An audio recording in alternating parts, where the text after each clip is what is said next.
우리가 몰랐던 상식 한 스푼 시럽. 안녕하세요, 시럽입니다. 여러분, 대한민국 최초 대중연설가가 겨우 24살의 청년이었다는 거 알고 계셨나요? 대한제국 시기였던 1897년부터 1910년을 구한 말이라고 하는데요. 이때 우리나라의 독립과 개혁을 위해 맹활약한 독립협회라는 단체가 있었어요. 1896년 7월 2일, 이승만은 서재필과 함께 독립협회를 설립하고 정치개혁 운동의 선봉에 서게 됩니다. 독립협회를 설립하면서 최초의 민간신문인 독립신문도 같은 해 함께 창간하게 됩니다. 또한 최초로 한글판과 영문판을 함께 만들어 발행한 격일간지였다니 대단하죠? 처음에는 일주일에 3번 발행했는데 2년 뒤인 1898년 7월부터는 일간지로 변경했다고 합니다. 이렇게 조선의 독립과 개혁을 위해 애쓴 독립협회 회원들을 포함해 관료, 군인, 경찰관, 언론인, 학생회 회장 등 350명의 서구지향적인 개혁파 애국자들이 1900년 전후로 한성 감옥에 갇히게 되는데요.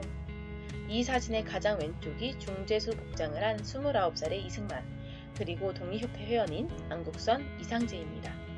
한성 감옥에서의 이야기는 다른 영상에서 더 자세히 알아볼게요.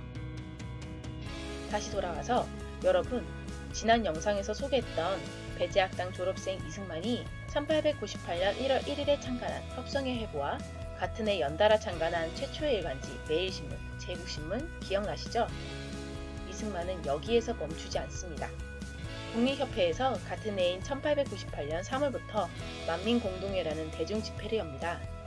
1년 동안 청년 이승만이 한 일이 정말 많네요. 이때 청년 이승만은 단번에 젊고 역동적인 스타 연설자로서 급부상하게 됩니다. 당시 이승만은 24살의 정말 젊은 나이였지만 만민공동회에서 윤치호, 서재필, 이상재와 함께 4대 웅변가로 꼽힐 정도로 인기가 많았다고 합니다. 정말 떡잎부터 나른 나라를 사랑하는 애국정신과 패기가 넘치는 멋진 20대 청년 이승만이었어요. 당시로서는 파격적인 숫자인 1만여 명의 군중이 서울 종로에 모였는데 장난 아니죠?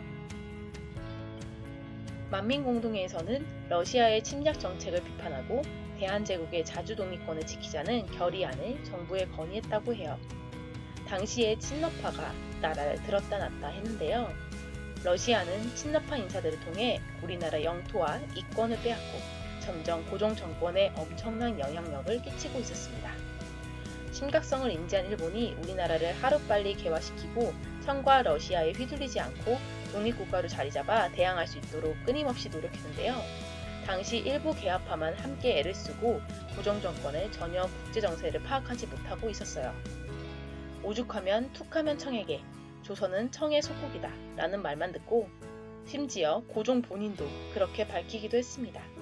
이렇게 독립국으로 서기 위한 노력을 제대로 하지 못하고 망신을 당하다 점점 청의 횡포가 심해지니 러시아에게 또 의존하고 휘둘리는 전혀 자주적이지 못하고 독립적이지 못한 행보를 보여주고 있었죠. 이러한 분위기에서 고종 정권과 친러파들은 만민공동회 집회를 상당히 못마땅하게 생각하고 있었는데 결국 1898년 11월 21일 일이 터지고야 맙니다.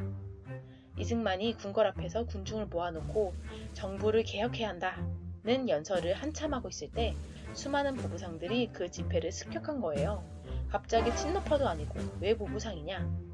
보부상은 보따리에 물건을 싸서 들고 다니는 보상, 그리고 등에 지고 다니는 부상을 합친 말인데요.